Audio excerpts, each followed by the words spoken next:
মার্কিন ইতিহাসে সবচেয়ে দীর্ঘ ৩৬ দিনের সরকারি অচলাবস্থার জেরে আকাশপথে বড় ধরনের প্রভাব পড়তে শুরু করেছে।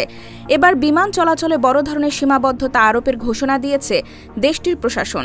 শুক্রবার থেকে ৪০টি প্রধান বিমানবন্দরে ফ্লাইট ১০% কমানোর সিদ্ধান্ত নিয়েছে প্রশাসন। কর্মী সংকটে নিরাপত্তার ঝুঁকি বেড়ে যাওয়ায় এই পদক্ষেপ নিতে বাধ্য হয়েছে ফেডারেল এভিয়েশন অ্যাডমিনিস্ট্রেশন বা FAA। এর আগে মার্কিন প্রেসিডেন্ট ডোনাল্ড ট্রাম্পের প্রথম দফার শাসনামলে ৩৫ দিনের জন্য সকল সরকারি কার্যক্রম বন্ধ ছিল।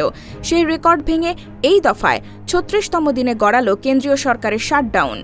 বেতন ছাড়াই কাজ করে যাচ্ছেন যুক্তরাষ্ট্রের ১৩,০০০ এয়ার ট্রাফিক কন্ট্রোলার এবং ৫০,০০০ নিরাপত্তা কর্মকর্তা।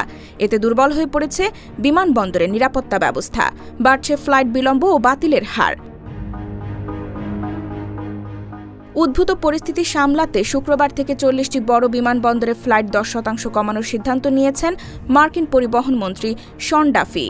বৃহস্পতিবার যুক্তরাষ্ট্রের পরিবহন মন্ত্রী জানান, দেশের ৪০টি বড় বিমানবন্দরে ১০% ফ্লাইট কমানোর নির্দেশ দেওয়া হবে। তিনি বলেন, বিমান চলাচল নিয়ন্ত্রণ ব্যবস্থা নিরাপত্তা নিয়ে উদ্বেগ থেকে এই সিদ্ধান্ত নেওয়া হয়েছে। ডাফির ঘোষণার পরপরই এয়ারলাইনগুলো ৩৬ ঘণ্টার মধ্যে ফ্লাইট সময়সূচি পরিবর্তনের কাজে নেমে পড়ে।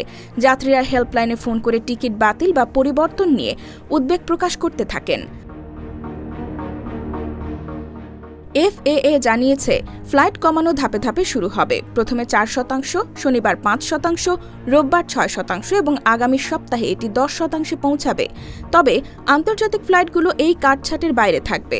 যুক্তরাষ্ট্রে অচলাবস্থা শুরু হওয়ার পর থেকে আকাশপথে লক্ষাধিক ফ্লাইট বিলম্বিত হয়েছে।